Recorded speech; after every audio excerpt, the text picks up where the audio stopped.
Hi, welcome to Season 1, Episode 3 of Impact Effectively. If you've not been watching or listening to earlier podcasts, my name is Florence Madden. I'm a management development trainer, an NLP trainer and coach based in Cumbria in the north of England. I'm the co-author of a book called Everyday NLP, on which my other series of podcasts is based, Everyday NLP Bites. This series, however, is based on my book, The Intention Impact Conundrum.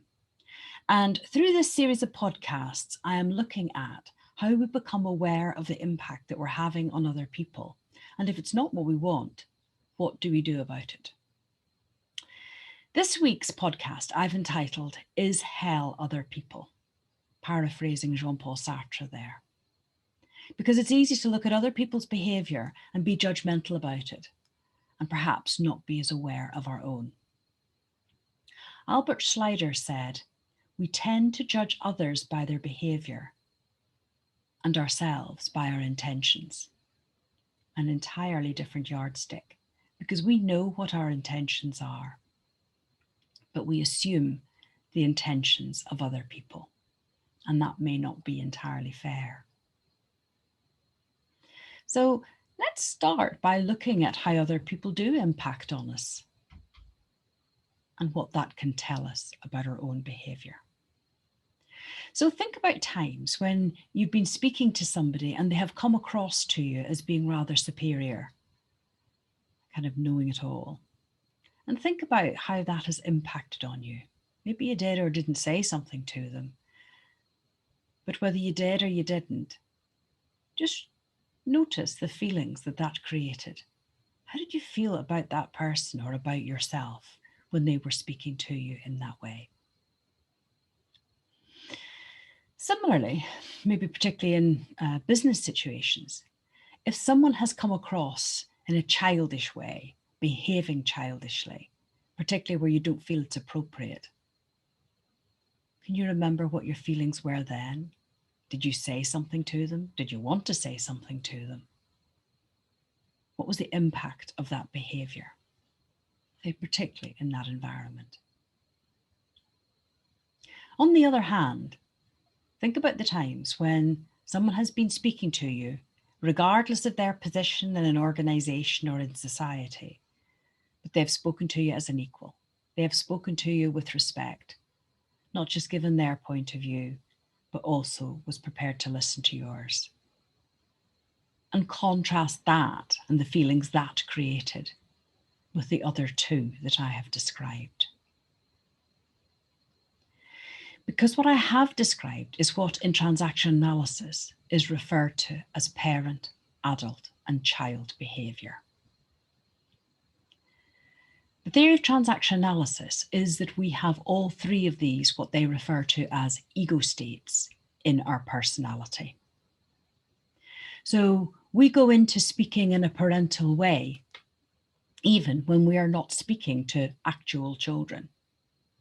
We speak to other people that maybe have no relationship whatever to us in that way. It's not always inappropriate,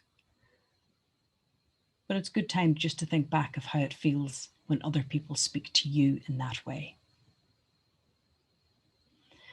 And it's believed that a lot of our parental ego state comes from the big people that were around us when we were children. And you may even find yourself saying things that, had your parents said them when you were 14 or 15, would have caused a massive eye roll.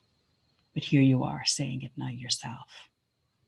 So those big people influence the parental traits that are still there in our personality. On the other hand, and I'll use that phrase when we have the toys out of the pram, when we get really, really angry about something, or the times when we kind of shrink back and don't want to cause a row, don't want to say anything, then we're going into our child state, rather as we might have done when we were young children. And sometimes these are strategies that we had as young children of how we get our own way. So if they worked at 5, why couldn't they work at 45? Certainly, when we've got a strategy that works, we tend to keep it. So even though we're grown up, we still exhibit child behaviour on a daily basis, if not on an hourly basis, if not even just through most conversations. And even though we're working around or talking to other adults, we often go into what would be described as a parent ego state. On the other hand, think about the conversations that you have where you're happy to express your point of view in a respectful way and to hear someone else's point of view in an equally respectful way, even if you don't necessarily agree with them. And when you think about those conversations, think about the response that you've got from other people. Think about how you treating someone else with respect helped that relationship. So as I said earlier, when we notice the reaction that particular behaviour gets, we're starting to become much more aware of the mix in our own personality. So when we pay attention to how what we've said or how we've said it has impacted on someone else, they're giving us some feedback about how we have spoken to them and how that lands with them. And if it doesn't land in a respectful way, it's likely to be detrimental to the relationship. So the more that we pay attention, the more that we become aware of our own behaviour, and the more that we can be aware of how we can modify that to get more of the results that we want. An interesting anonymous quote for you here. We can never make the same mistake twice, because the second time you make it, it's a choice.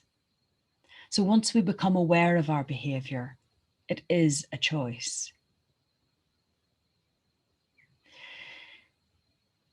On the other hand, it's worthwhile remembering that other people, when they're speaking to us, even if it's in a way that we find irritating or inappropriate, they may not always be aware that they are being hell for us.